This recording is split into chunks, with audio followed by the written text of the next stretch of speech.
I don't wanna feel it if it don't feel right. I just wanna break the ice. There's so much more to life than tears. There's so much more to life than fears. All I want is a night off. All I need is a night off. All I want is a night off. Ooh. Take it away, take it away, take it away. Do it my way, do it my way, do it my way. Free from the pain, free from the pain, free from the pain. A night off, a night off. Take it away, take it away, take it away. Do it my way, do it my way, do it my way. Free from the pain, free from the pain, free from the pain. A night off.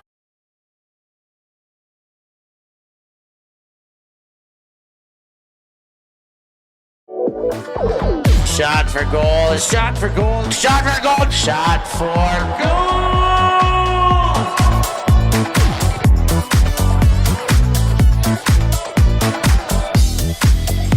Good morning, good afternoon, good evening, depending on wherever you may be tuning in from. Thanks for joining us and welcome to Shot for Goal, a weekly update that we're now doing live and direct, so you can engage with us, jump in.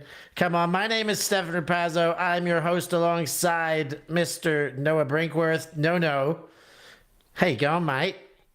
I'm pretty good, Steph. I just got back from Windmill. We were both out there seeing the new look Windmill. We had Twiggy, as you so lovingly called it. We had a different bunch of teams in the mixed division we'd usually have. We had some success from the Dutch, which we have seen in Windmill quite a lot. And it was really nice to see all of the Japanese teams. We watched Mavericks play many times over the week, and we saw Nomadic Tribe as well come over and play in the final. Yeah, big love to the Colombians as well. There was 5 Colombian teams there. They all did well. None made it too deep. Euphoria probably the furthest, but no, there's 2 made semis, one in each, one in open, one in women. So who am I to say not too deep? But yeah, it was very different vibes to Windmill this time around, and that's exactly where we're going to start off. So we will cut right into it. We'll start with structural differences at Windmill this year. Twiggy to Iggy. I was like, are we still calling this thing Iggy? Because that ain't Iggy. Was kind of where I was at. Iggy, of course, the big blue and yellow circus tent, multi-peak. This iconic landmark as you move into Windmill. It's just this like eye-catching, like, I'm at Windmill. And with that gone, it was... That was one thing, okay? So they kept it named Iggy. I suggested it be 2 Iggy, so Twiggy. But besides that, it was the bigger thing. Like, I mean, Windmill still captured most of its charm. But what was missing socially, I thought, was that in between rounds, reconvening of all the players while they all wait to get the algorithm to spit out the new matches, while they, finish down their cool downs and, maybe have a sit at a picnic table, maybe play a dunk tank game or whatever's there, maybe have a cold beverage and go to the bar or have a coffee. All that was kind of not possible this year. And that's kind of like most other tournaments, but I guess because you're so used to that at Windmill, it was kind of... I guess it's, I wish we could all just go over there and I could kind of pass by this team and that, especially as a commentator, like for me, like, hey, how'd you guys do? Hey, how'd you guys do? Hey, how'd you guys do?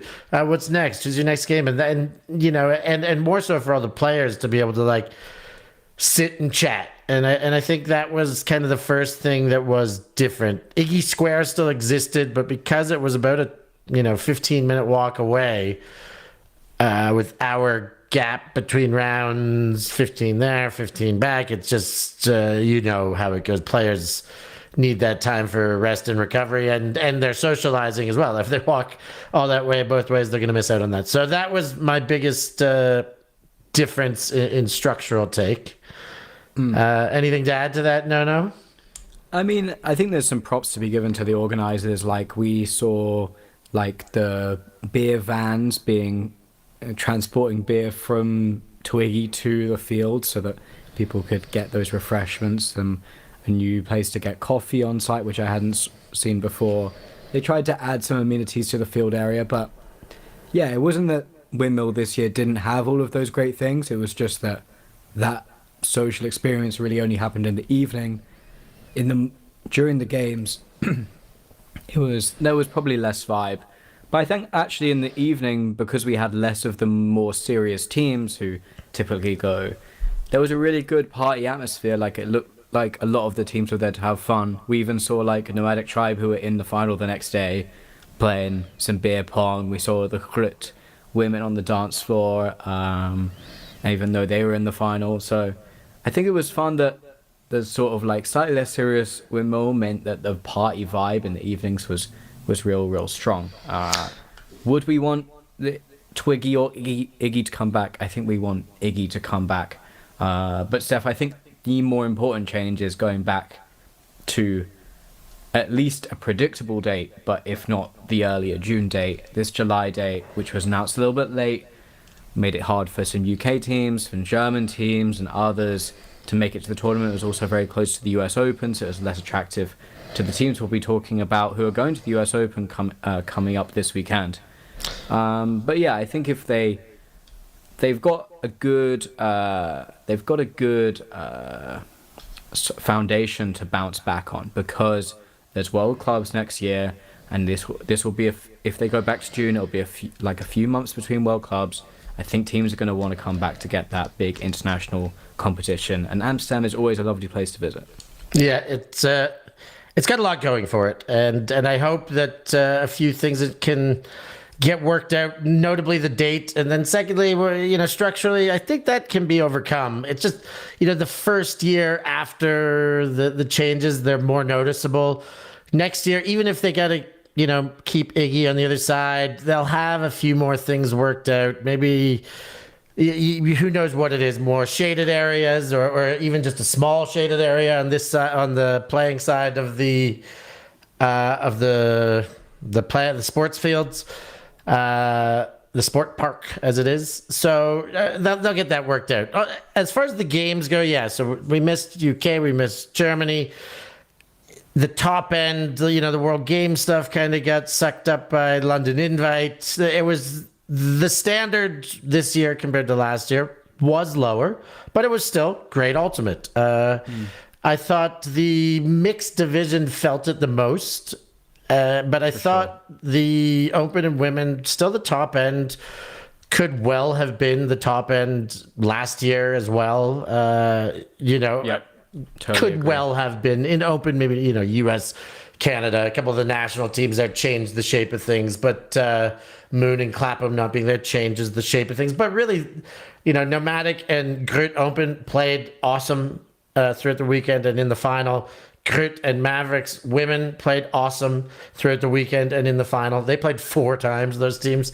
And so let's go division by division here. Let's stay at Open first. So Grit win it. Perfect offensively in the championship game. Ben Oort was a really good conductor of the offense. Jakob Dunsjern had a spectacular game, including the Callahan, and kind of the must break point. Time had just about run out. I still remember I was in the semi-final. Yeah. In the semi. I remember Casper oh man, well, it's good. They scored again. They held again, but there's not enough time to break. I was yeah, but they get the momentum right now, and there's still one chance to break right now. They came back from 11-6. Hold your breath. And about 5 seconds after that, Ben Oort pulled, and 5 seconds after that, Dunsjern got the Callahan. I was well, that looks like they still got time, Casper. And then they went on to hold and win, and that was a glorious game against Saltimbank, who were probably the favorites to be silver medalists going in, because the favorites to be gold medalists were Nomadic Tribe, undefeated throughout the tournament, had been tested to within 15-13 by Saltimbanque, was their tightest game. And they got through a tough Colombian Oso in the semi. But in the final, as good as Groot were, I would say Nomadic Tribe kind of crumbled. They did not have a good game at all. Groot had them worked out, and they were... Early in the game, they gave up too many unforced errors, and then Groot just didn't take the foot off the gas. Well, I mean, I'm going to slightly disagree that it was a Tribe crumble, because you look at the stats and you see that Groot had no offensive turnovers. And sure, that means that Nomadic Tribe got broke a lot, but like no offensive turnovers means that Groot had to play a great game.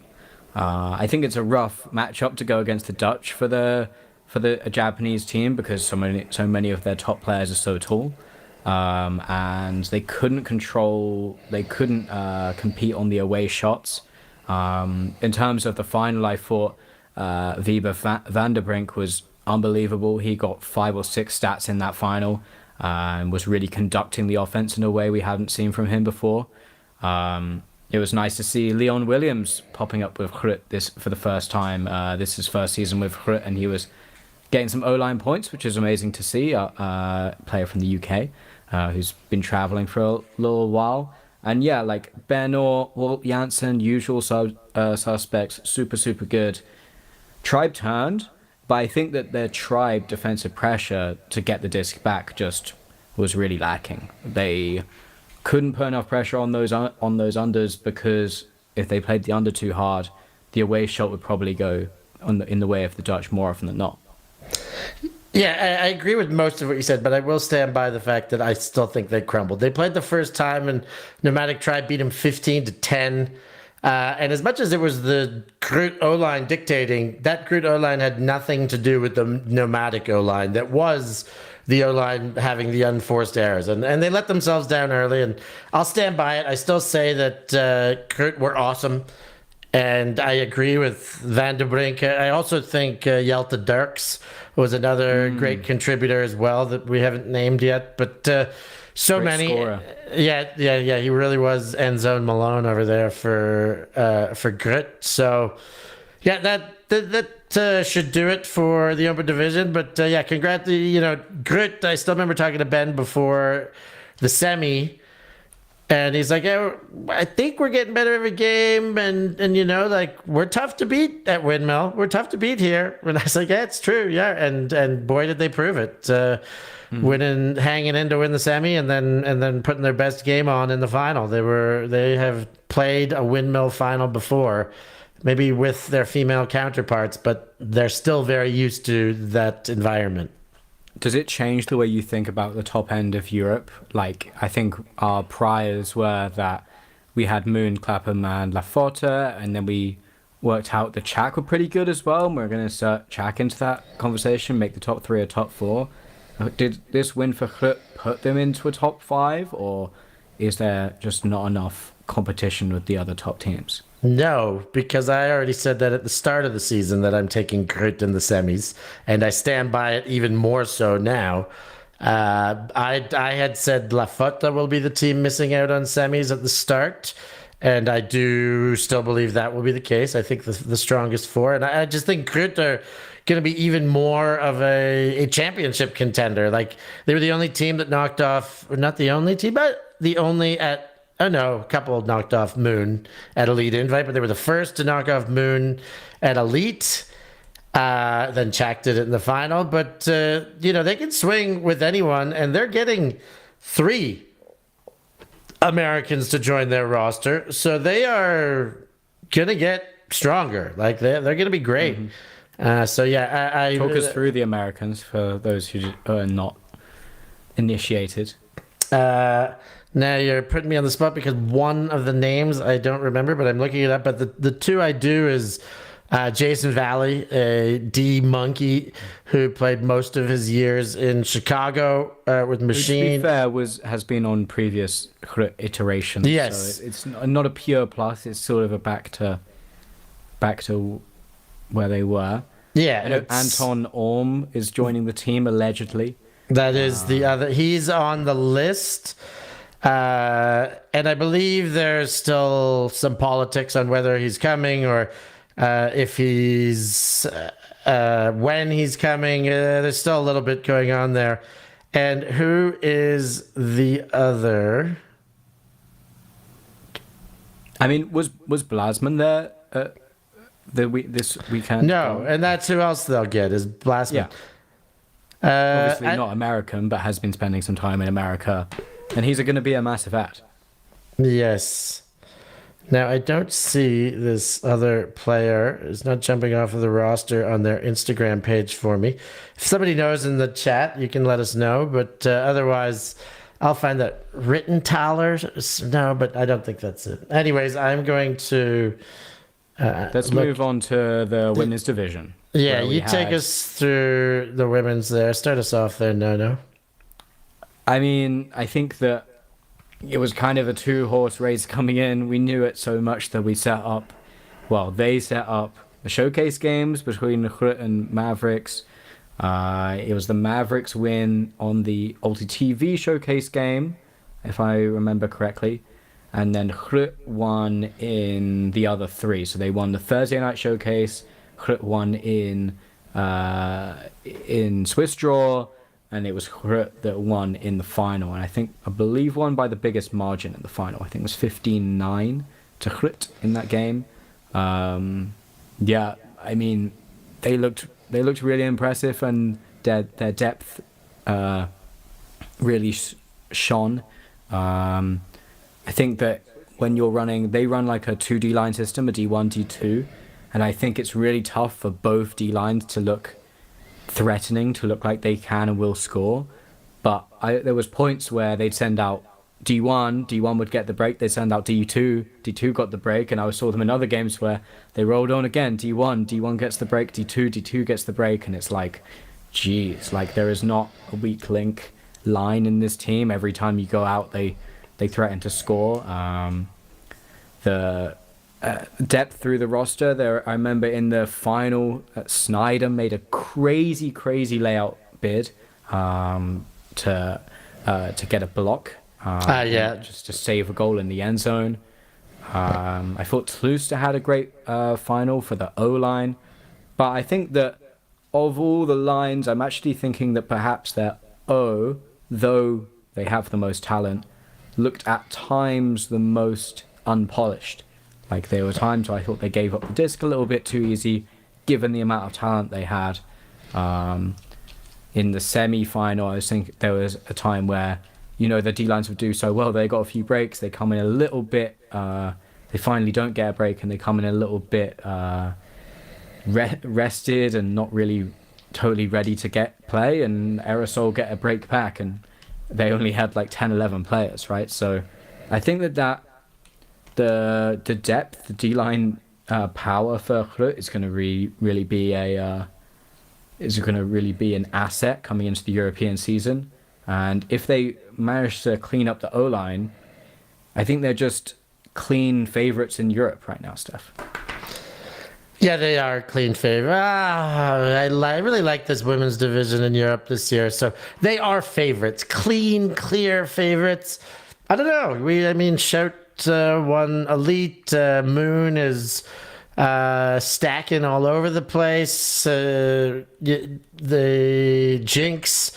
Now, Jinx losing Ava Borneau is a big hit for me. But back to Groot, because we're talking about that. We're not going to... But I still think... For those who don't know, Ava Borneau broke her hand in the last week. So she'll be out for World Games. Perhaps she'll be back for EUCF. Yeah, it's possible. But it's a big hit. It's her throwing hand. Yeah. 2 bones she broke in her throwing hand. So we'll see what happens. But Groot are the favorites. I think by the end of the season, they will have it put together strong enough to to be clearly the favorites, but I do think it's going to take the season again. They get enough new parts, and we'll see how we go. Rest of the women's division, we've talked a bit about Mavericks. They were good, but couldn't keep up with Groot's full roster. Again, they are missing 3 of their World Games players, so that is obviously a difference maker. Shout out to Hashizume, who's a player I think a lot of people fell in love with over U24s and this event. Like, she is one of the tallest players for Mavericks. She really throws her body around. She's fast, like, just is super fun to watch on the field. And then, of course, like, anytime I get to watch Katie Yoshida, she is, like, just ridiculously good. The control she has right at the edge of her reach, pivoting out to make throws, is truly, like, unmatched in the game, I think. Yeah, it's incredible.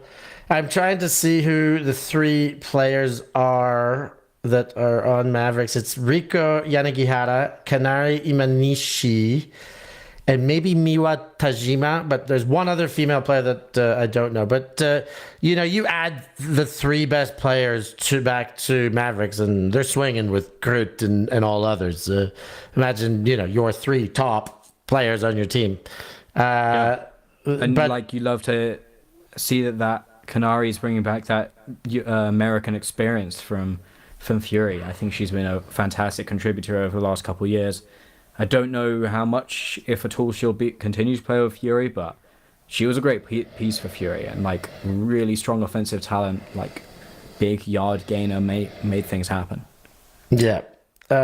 So let's keep looking down the women's division. So you talked a bit about Aerosol. They made the semi against Groot. It was East Block who had a great tournament, knocking off Ketchup, and they made the semi and then beat Aerosol and won bronze, which I think everybody's written them off, like post-Slusta era. They're done. They're losing their captain.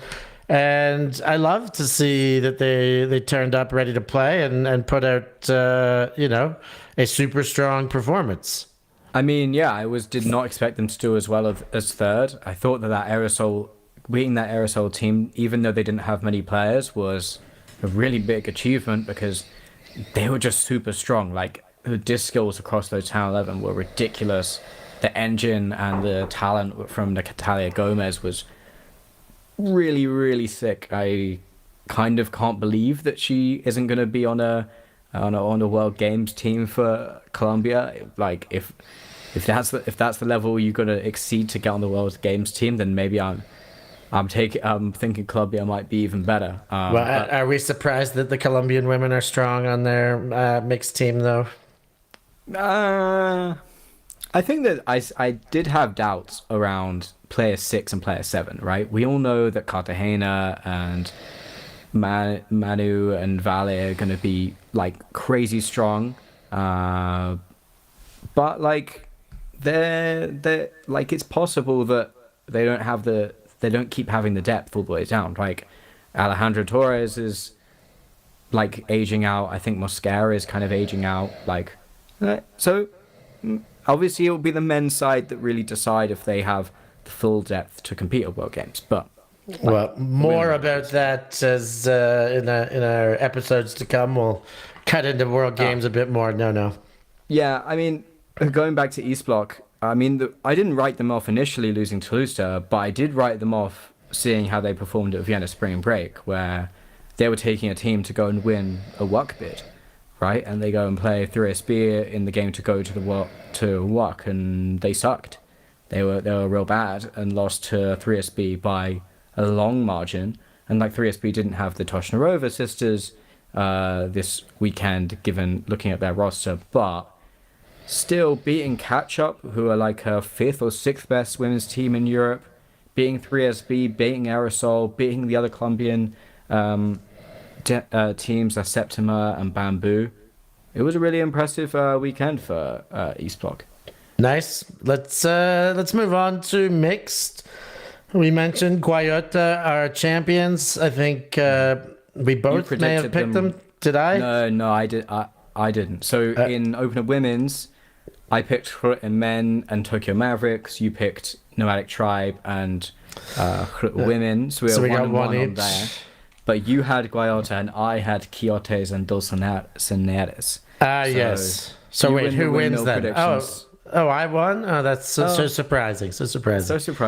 Guayota were really the pick of the bunch. I think especially their field matching players were just so good. We talked about the Navasas being like, I hope I'm saying that right. Yeah, no. So strong. Yeah, so all three of them, Patricia, Cristina, Carolina, all major contributors and kind of like Talus women of a team, heart and soul, the three siblings, and then you got Olia Kochenova, who was awesome.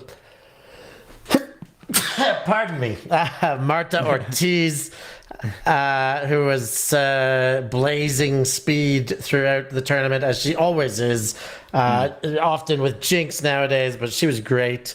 Good. Dalila Fuentes. Their thumps were untouchable in that mixed division.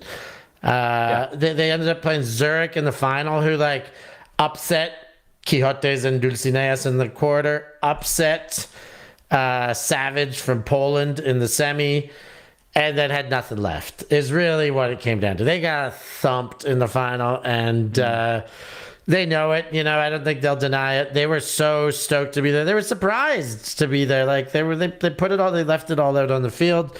They played their best. But like a month and a half ago at G-Spot, they came like 8th or 9th or 10th. I don't know, whatever. Poorly ranked at G-Spot to come to Windmill and make the final. Like they just couldn't believe it, really. Emily Kai was, one I spoke to a lot of great captain of that team, more leader. I thought Jocelyn's son. Jocelyn's son, you're right, was probably the best on-field thump, and I thought kept them in it. Bergeron played well enough. Fendrich, I don't know how I say it right, but he was very good defensively. I thought he was the spark that got them over top of Savage in the semi. But yeah, as I said, they ran out of steam, ran out of energy once they got to the final, and Guayota gave them a good old thumping.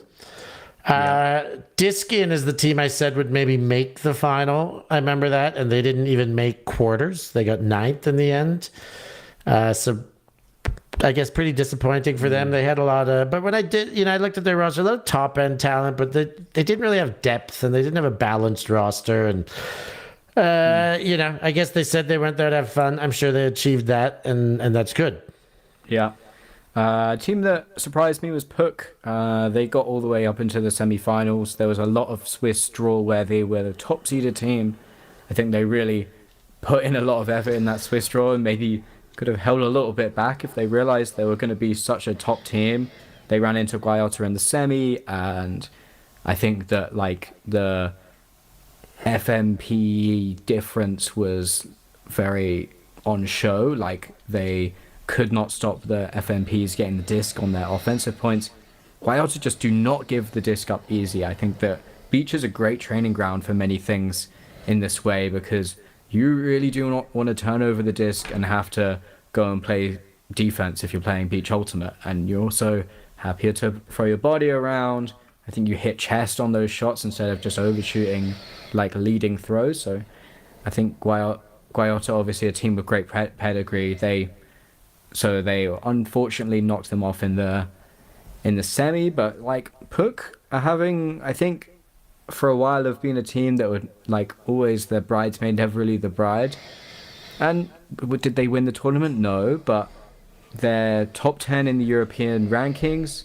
They got a nice top 4 finish here, and in women's they just got a WUC spot. So good time to be Puck Ultimate. Good time to be Puck. And with that, we'll wrap up Windmill. We've got plenty to cover here. So we'll take a short break here, and when we're back, we'll talk all things, not all things US Open, but some foreign things US Open, and finish things up with some UK and Germany chat. We'll be back in a moment. Don't go anywhere. Always on the move? You can keep up to date with ULTI.TV on all of our social media channels. Like, follow, subscribe, share us with a friend, or send us a message just to say hey. Thank you for supporting us in our mission to grow Ultimate everywhere.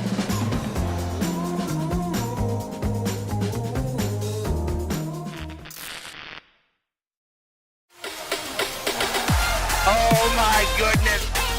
That is unbelievable! And created the tip and made for it! That was absolutely incredible. Welcome back, everyone. We are getting into our US Open coverage right now. This is obviously something that will be covered by ULTI World, so I hope that you've got your access sorted out so you can watch that this weekend. I'm very excited. I'll be there. I'm in Denver right now. If you can't tell, I'm in the heart of pod practice right now in Mikey Lund's place, and we got the pod practice logo up on the wall. And again, if you're not subscribed to that channel, make sure you're doing that. He's a wonderful channel, but also a gracious host having me over. But getting into it, Noah, 3 divisions, and there's a whole lot of foreign influence there. And that's kind of what we're going to focus on. In the mixed division, you know, things could go to seed. BFG, Dragon Thrust, Shame, Lawless, Sprocket, Hybrid, Exist, Slow. Then you get thrown the 2 Colombian teams, Voltaje, UC, Macawao, and then Rally and Austin Disco Club round things out. You know, I know Jonathan Cantor will be there coaching one of these Colombian teams, so we'll have a little bit of World Games influence there. But otherwise, we'll pick some winners here, but we're not going to really cut too far into this. It's something that was spoken about on Deep Look yesterday over at ULTI World again. So we'll pick some winners, and I think I'm going to go for my boy Tanner Johnson and give some Boston love and say Sprocket's going to win it. And I think they're going to take down Shame in the final. Noah, you got anything to add with a quick prediction in the mixed division? It's hard to say. Mixed US club is renowned for being up and down. I like Sprocket's chances, but I'll take the reigning champion. I'll take Hybrid. Hybrid over? Let's go slow. I like their route through pools. I've heard that Lawless and Disco Club. Lawless are really low ranked this season. Disco Club, they lost their best players. I think Slow are going to have a nice route to the top of the pool. And then they've got to beat probably Shame or Exist on that side of the bracket to get to finals. Sweet. Let's talk women's division. They are ranked Fury, Molly Brown, Brute Squad, Scandal. That's 1 to 4. Then Bent, Flipside, Seattle Riot, and Parcha is 5 to 8. And Colorado Kelp, Vice, Grit, and BFD Shout. And those 4 were not in order. It's actually Grit, Shout, Kelp, Vice. Round things out for the top 12. Of course, Fury's going to be strong. They're missing Finney and Thompson. Molly Brown will be missing Claire Chastain, the Cardenas twins. Brute Squad, who are they missing, Noah, for World Games? I'm not sure they will be. Live players playing with them this year, but as an alternate. Because an alternate, yeah, there are no, yeah. So that Brute Squad are probably in a very strong position. Scandal, of course, missing Trope and Cammy Groom. Flipside missing Kayla Helton. And that could round it out as far as where all the World Games females come from. In any sense, I feel like Brute Squad are in very good position to push Fury, but it's Shout that we're going to look deeper into here. I really quite like the Shout roster. You know, you talk about how many World Games players are going to be at this tournament.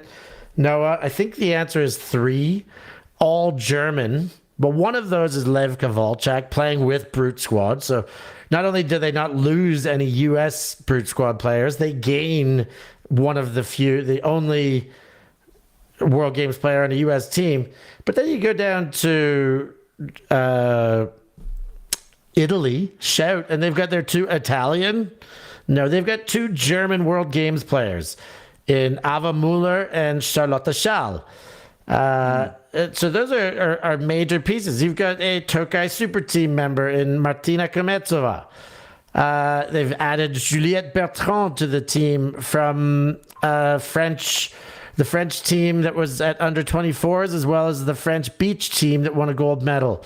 They've added Maëlle Barentin from Seskidistis, a French player who I believe has been at the top. They've added Teresa Mrazova from 3SB, who's one of the top players in Czech. Sinead Dunn, the Irish player Tabea Kramer from Austria, and I think that rounds out. And then they've got the best, 15 Italian women there. Yeah, I was going to say, they got any Italians left? Yeah, Well, of course they do. They've got Davide's favorite, Elena Bengi. They've got my I think favorite, Davide's Susanna. favorite is Sofia Scazzieri, his wife. But go on. Well, we did have a conversation with Davide about how fantastic a player Elena Benki is. Not that I'm saying that she's his favorite. Go on, my Noah. favorite is Susanna Casarini. I think that she's a player I'm super excited to watch play on the US stage. She moves the disc and commands the O-line offense in a great way. Gaia Pancotti, Francesca Sorrenti, of course Sofia Scazzieri. But I want to call out Alessandra Pivetta. I think it's her first year on this team. She was a junior.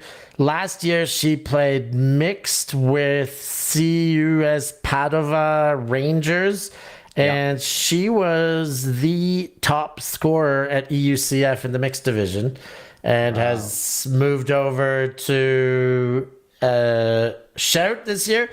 Are they good enough to win this tournament? Probably not. Probably not. Are they good enough to make a quarter? Yes, I would say hands down they're going to make the quarter. Are they good enough to make a semi? Whew.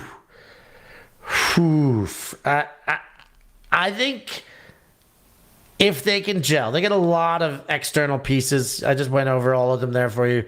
Half their team is not from Italy, but half of those players have been playing with Shout for multiple years. So they're not totally external. They're not totally foreign to the system and the way they like to play. I am going to go out on a limb and say Shout are going to make the semis along with Fury and Brute Squad. And I think Scandal are going to have a tough time without their top two. I think Molly Brown are going to be good at home, but they're missing their top three theoretically. I'm stuck between Molly Brown and Flipside. No, Molly Brown and Bent. I'm going to say Molly Brown is still going to make the final. So 1, 2, 3, and 10 seeds are making the semis. I'll say that. Now, what do you like? I'm just talking through, having a look, Steph, at where they would fall on the crossovers. So for pre-quarters, if they come third in pool, they've got to play second in pool A, which looks to be Parcher, almost certainly. If they come second in pool, then they're going to play the third place team, which is almost certainly Kelp from pool A. I kind of like them in both matchups. I'm with you that they're making the quarter. If they go the 3 seed route, they then have to play. I'm not sure how they run after that. But for me, they're making quarters, but they're not quite making semis. I think that if I were to seed this exactly how I think, just on strength, I think I have them 7th. I think I have them above Parcher. No, I'd say 8th. I'd say I have them above Parcher, but I don't think I have them above Riot or Flipside or Bent. But maybe I hope they prove me wrong. I think that's a sensible answer. I think you're responding with your brain and I'm responding with my heart. I I'm putting it out there. I want them to do that well. I believe that it's going to be close enough to. They will have a chance. That if they can gel, they got to get a big win. You know, they're on the showcase against Bent. I get to do the call on that. I'm very excited for that game. I think they got to obviously win one of their first 2 pool games.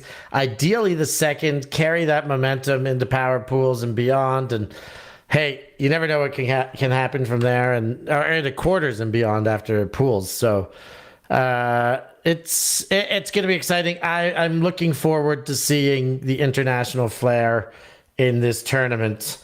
And speaking as such, the international flair exists mostly in the open division, where basically there is one international non-American team in each division, and 3 of those are European, being in each pool. Thank you.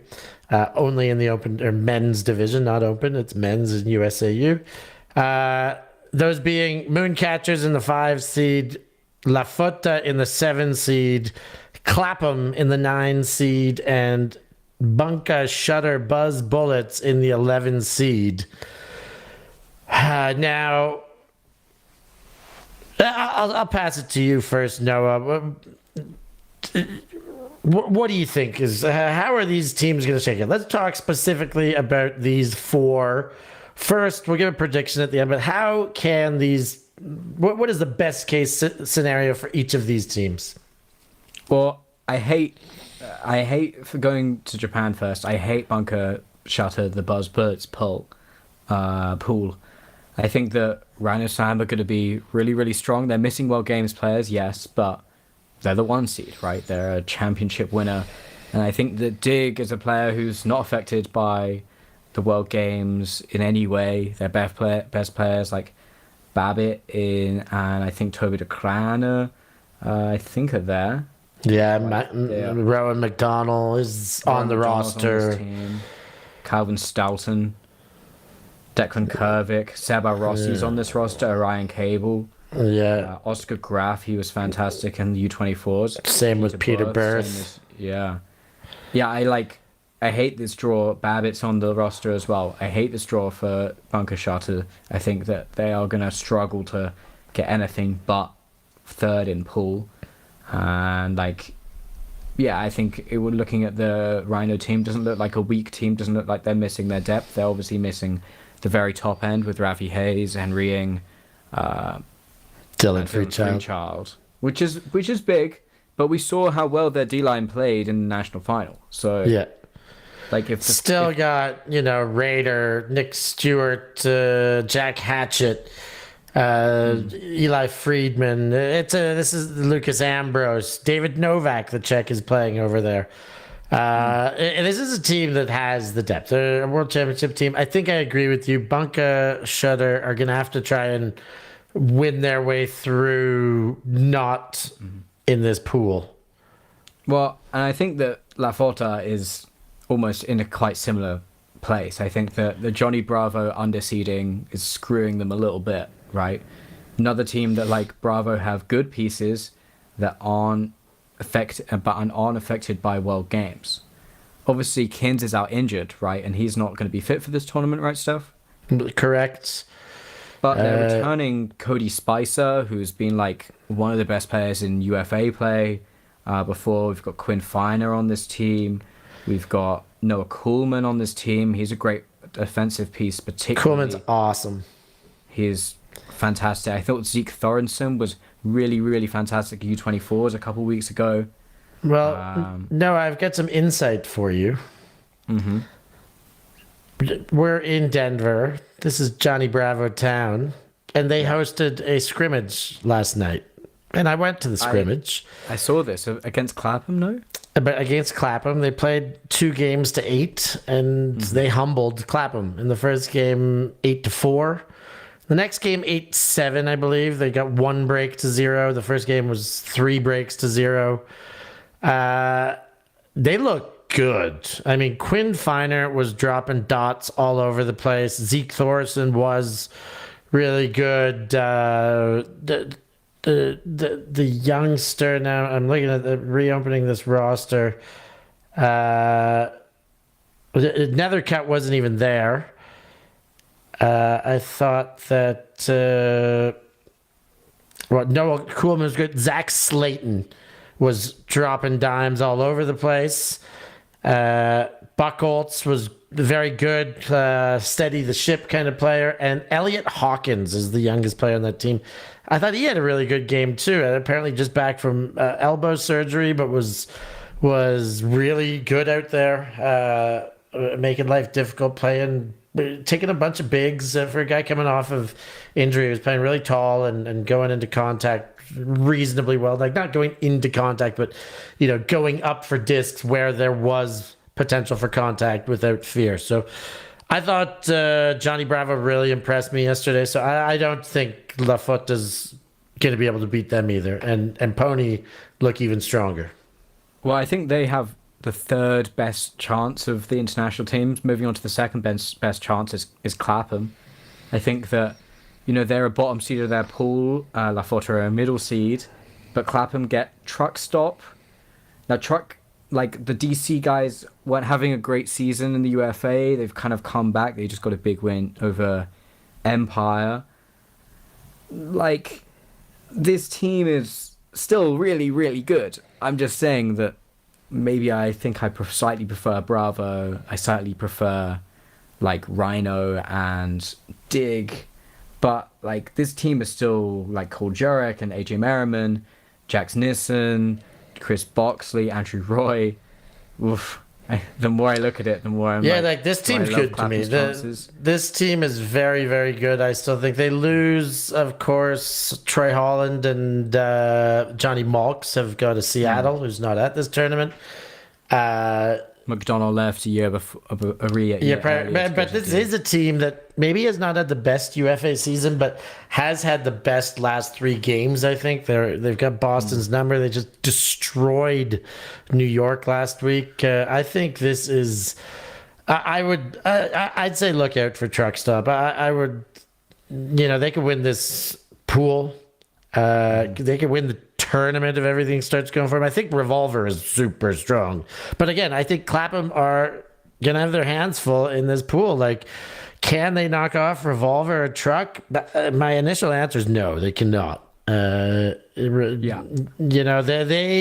started slow yesterday. They'd all just been in for less than 24 hours. There's a lot to consider. In the first game, it was 2 points in a row that they turned and got broken in single possession breaks. They'll be better than that, but they're going to have to be damn near perfect against most of these U.S. teams, particularly Revolver, who is red hot in many people's minds, the favorite this year. And Truck, who is a champion 2 years removed, and playing well together, albeit in a different league, but still looking very good. Yeah, I think I totally agree with that. And Clapham have not had the best season in Europe so far, so it's going to be a tough test for them to not come third in this pool. Remember though, coming third in the pool just means that you have to play that pre-quarter against a second place team. Yeah. Talking of a second place team, here's who's got the best chance given this pool play, how this pool play shake out. And maybe on ability too, the Mooncatchers coming in as the 5th seed. And I like their chances against Chen, Steph. They've got the War Games alternate Brett Holzmeier to go through. And even the top seed in their pool is Chicago Machine. And is Machine's 2 best players not the injured Joe White and the Mooncatcher Dan Desmarais? So I think the Mooncatchers are the only team who can really think about winning their pool, not just not only do I one of these teams. Sorry to interrupt there. No. Not only do I think that they can win their pool, I think they can go deep in this tournament. Do I think they can win it? So the answer is yes. I do believe they could win it. Are they my pick to win it? No. I won't go that far, but they have got a polished, super shiny roster. Abeltinch and the big man Arvids Karklins, the two Latvians. They've got Spalholt, the big Austrian, David Barzazzi, the big Italian. I keep saying big because this is a big team. And then they got even Misha Marek back, a Czech player, big dude again, who played with them a few years ago. He's now recovered from injury. And then you look to their Belgians, and, Ref Jonker's back. He was great 3 weeks ago at Belgian Nationals. He's only going to be better. Arthur Feller, I think, is turning into a great player. Arnaud van der Oost, the world champion. Jerome de Ritter, Takan, the youngsters with speed. And then you talk about their regular. And then Dan Desmarais, okay, who I think is the best player in the world. I've been saying it for a little while now, and I will stand by it. And if he plays his best, I think with this team around him, I think this team is that much stronger than all the other European teams that just haven't had the chance to all play together yet this season, really, either, to put it all together. Elite, they were missing Ref and Misha and Arvids, and. So this is the first time they've kind of all been together. They're missing Oczynski. They're missing Bakemans. They're missing Mathieu Muller. They're missing some very good players Gaël Ancelin, because he's World Gaming for France. So, yes, the players they're missing are very good too, but I can see this team definitely coming top two in the pool, possibly winning the pool. I get to be on the call for the Machine Moon game that is going to be on the showcase field, and I cannot wait. I think, you cannot knock the Machine roster even without Don and Joe. They are very, very, very good from top to bottom as well. So it's so many names: Bansfield, Shanahan, Goff, Rutledge. There's Kyle Rutledge and Rutledge Smith, Keegan North, Paul Arders. I love this matchup too. Tim Schock, who's one of the smartest players I've ever been around strategically. Powell Giannis, Xander Wilcox, an under 24 standout. Just Wettengel, another under 24 standout. So deep. This game's going to be fireworks. I think it's going to be effing awesome. And I think either of these two teams could win the tournament. Either of these two teams could win the pool. I'm going to be tuning into that one, Steph. I'm super excited to see what will happen in that Machine Mooncatchers matchup. I think they're going to go deep. I don't think they're going to go as deep as you. I think probably their most likely outcome is to get to those semi-finals, but I don't think quarters would be... If they do quarters and then finish well in placement play and get a 5th or a 6th, I don't think it's a bad achievement as well. No, not at all. This tournament is tricky. This tournament is real tricky. It is tricky. Now, I think we got to get out of this tournament if we're going to be able to get into our other two. So we'll talk about UK and some Germany. Yeah, take us through UK. Hit us. I'll let you run that because I've looked at the website, but take it to us. Yeah, okay. So, Windmill wasn't quite the tournament this year, and part of that is because in the UK and Germany were running part of the national series. It was UK regionals, which sets up nationals in 5 or 6 weeks.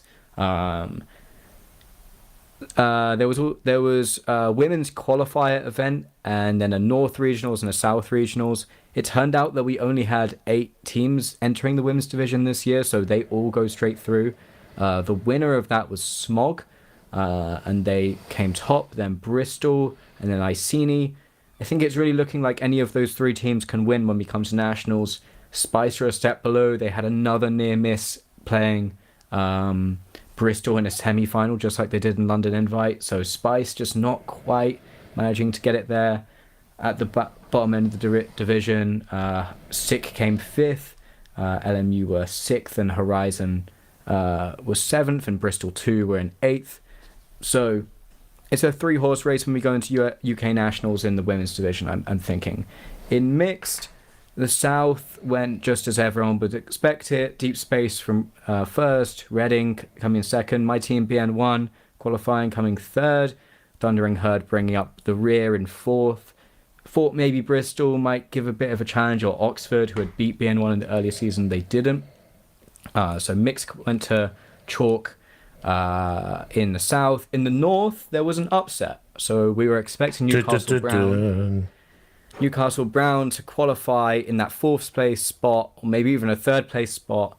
I think the Lemmings are the top in the North, and then Glasgow and Heck. Don't tell me somebody stole it. I think someone stole a bid. Someone stole a bid in mixed. Sheffield Steel getting the 4th place. Wait, how do you spell steel? Steal. Oh my God! It's as though this thievery was planned. Yeah, I mean, Sheffield known as a big steel mining town, but I didn't really have any expectations of Sheffield grabbing one of these bids. But then I look at the team picture and they have Woody, who I think that many teams have been chasing. He was one of the best GB Open players out in Australia. I think he's the kind of player I'd be looking at to make a World Games team if GB did qualify. He played a bit of Chevy, he played a bit of Bristol the year before. I think that any team that has him on had a great chance, so he was there. Also, Helen Thompson was playing for that team.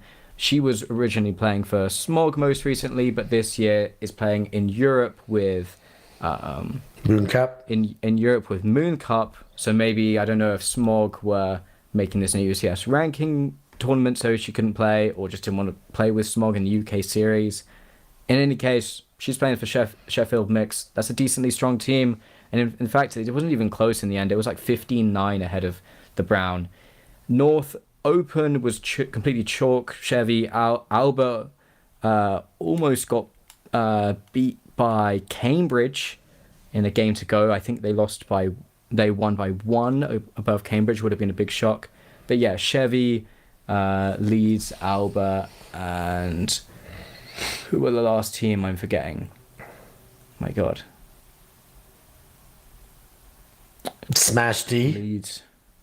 No. I'm forgetting it's a North team. Right, North.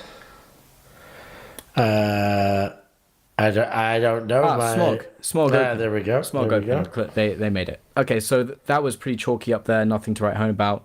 In the South as well, I think it was probably the most exciting division. Would Solent finally make it after losing on Universe? Would Fire make it after losing on Universe in the Games Clo?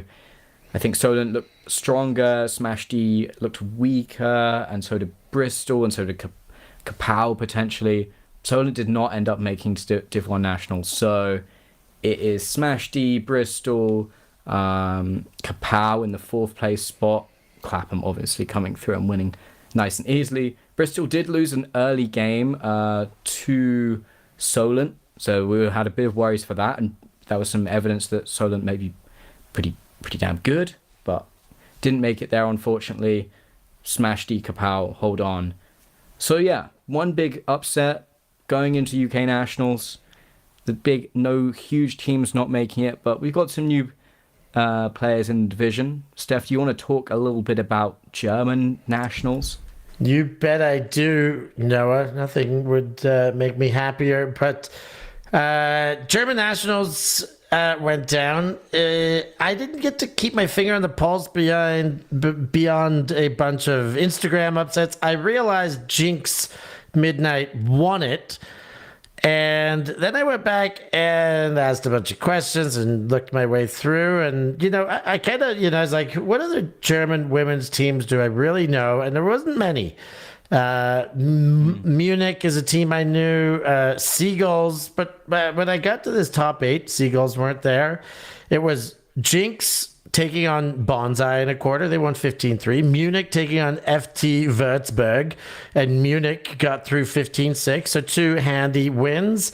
On the other side of the bracket, Heath beat Black Fox 15-11. I must say I didn't know those 2 teams, and Zamperl destroyed Leipzig 15-4. So then the semi set up, and Jinx go down to Munich 7-2 before Jinx can go on a crazy run, bring it all back, and finally find a way to get that win. But they were down big time. I'm just trying to verify that it was 7-2 and 7-3. Sorry, having started 7-3 against Munich and clawed their way back, 1-15-11. So really brought it back. Zamperl goes on to win against this team Heath in a super tight match, 15-14, and then Jinx put it together and win by 5, 15-10. In the final. Zamperl is a team from which city, Noah? Whoa, that is one of the hardest trivia questions. It's because I can barely say it. Interforhingen.